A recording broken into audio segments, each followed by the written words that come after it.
Hello friends, welcome to boss biryani. మన Insta ఫాలోవర్స్కి కానీ అలాగే మన రెగ్యులర్ కస్టమర్స్ కానీ రియల్లీ థ్యాంక్స్ అండ్ సారీ అండి. రీసెంట్గా నేను ఈ మధ్య అసలు వీడియోస్ చేయడం లేదు, కొంచెం నా personal busy and store busy ఉండడం వల్ల. అలాగే మన ఫాలోవర్స్ కానీ అలాగే మన రెగ్యులర్ కస్టమర్స్ డైలీ నాకు ఏదో ఒక బల్క్ ఆర్డర్స్ ఇస్తున్నాం. మీకు నిజంగా థ్యాంక్స్ అండి. మీకు ఎంత థ్యాంక్స్ చెప్పినా సరిపోదు. సో అలాగే ఇంకోటి ఏంటంటే, మనం చాలామంది కస్టమర్స్ అన్న చికెన్ రేటు 320 330 ఉన్నా సరే మీరు 99కి ఇస్తున్నారు ఏంది అని అడుగుతున్నారు. మనం జస్ట్ మన ఫాలోవర్స్కి అలా కస్టమర్స్కి మన బిర్యానీ టేస్ట్ చేయాలనే ఉద్దేశంతో మనం కేవలం 99 రూపీస్కే మన బిర్యానీ ఇస్తున్నాము.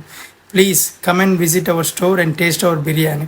మీకు ఈ హైత్నగర్ సరౌండింగ్లో కూడా ఎక్కడ కూడా 99 రూపీస్కే బిర్యానీకి ఇలాంటి మంచి దమ్ బిర్యానీ ఎక్కడ మీకు లభించదు. కావాలంటే మీరు చెక్ చేసుకోండి ఎక్కడైనా సరే. మీరు చూడొచ్చు, మీరు కూడా కస్టమర్స్ ఇంతమంది ఎందుకు వెయిట్ చేస్తున్నారంటే, వర్షం పడుతున్నా వెయిట్ చేస్తున్నారంటే మన బిర్యానీ అలాంటిది. సో మీరు కూడా మీ ఫ్రెండ్స్కి కానీ మీ ఫ్యామిలీస్కి కానీ అందరికీ చెప్పండి, హైత్నగర్లో బాస్ బిర్యానీ అంటే 100 రూపీస్కి మాత్రమే లభిస్తుంది. Please taste our biryani. Thanks.